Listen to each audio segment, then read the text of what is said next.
Hatt's engines love their work. Gordon likes pulling the express. Thomas likes his branch line. And Percy likes taking the mail. But none of them likes being a middle engine. It's no fun being stuck in the middle. One morning, Percy was cheerfully collecting coal cars from the smelter yards where Arry and Bert worked. They liked to play tricks on steam engines. Percy didn't want to fall for their tricks again. But before he knew it, he was stuck in the middle. "Oh, bother," chuffed Percy crossly. "Little green piggy in the middle," Arry teased. Percy's driver was cross. With coal cars in front of him and coal cars behind, Percy had to go slowly. James was in the yards when Percy steamed slowly by. "Ha ha, it's Pokey Percy," James laughed. "You wouldn't be laughing if you were stuck in the middle," Percy fumed. And he fumed all the way to the coaling plant. One by one, he shunted his coal cars onto the tipper's loading ramp and the coal was unloaded. Percy was not allowed to cross the loading ramp until the tipper had been turned off. It was against the rules. But as soon as his driver and fireman left, there was trouble. Henry arrived to pick up coal. He bumped into the coal cars, and the coal cars bumped into Percy. Percy was pushed onto the loading ramp.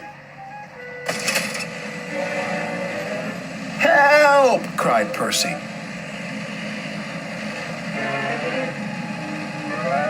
Percy was hoisted up,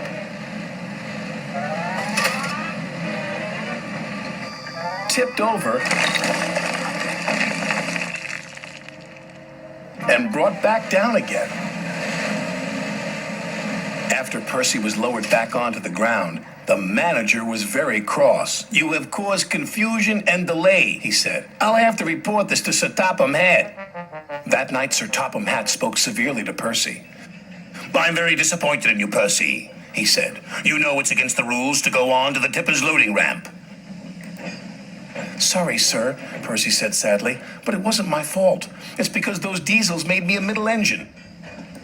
"Nevertheless, you will shunt freight cars in the yards until I can get to the bottom of this." "Ah," said James, thinking no one could hear.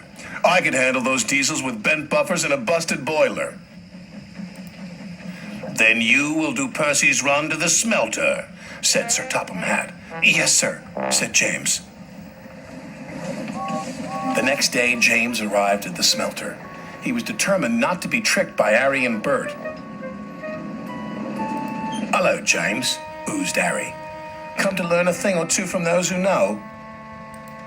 "Just get my freight cars ready and stay out of my way," huffed James importantly. "Yes, sir," Bert chimed greasily. James cheerfully backed up to his freight cars. He was certain he had fooled Arry and Bert, but he was wrong.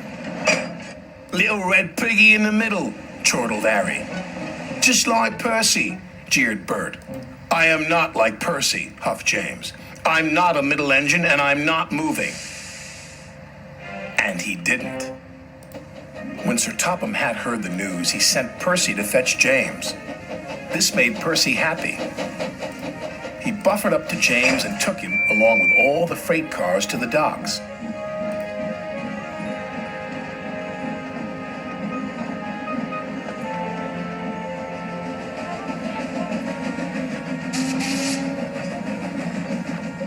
"Right on time," said the manager. "But what is that big red engine doing in the middle?" "Learning," Percy replied. "Learning what?" "Learning to be a middle engine," Percy laughed. James covered himself in steam, hoping no one would recognize him. But it was no good. There was only one big red engine on the island, and everyone knows his name is James.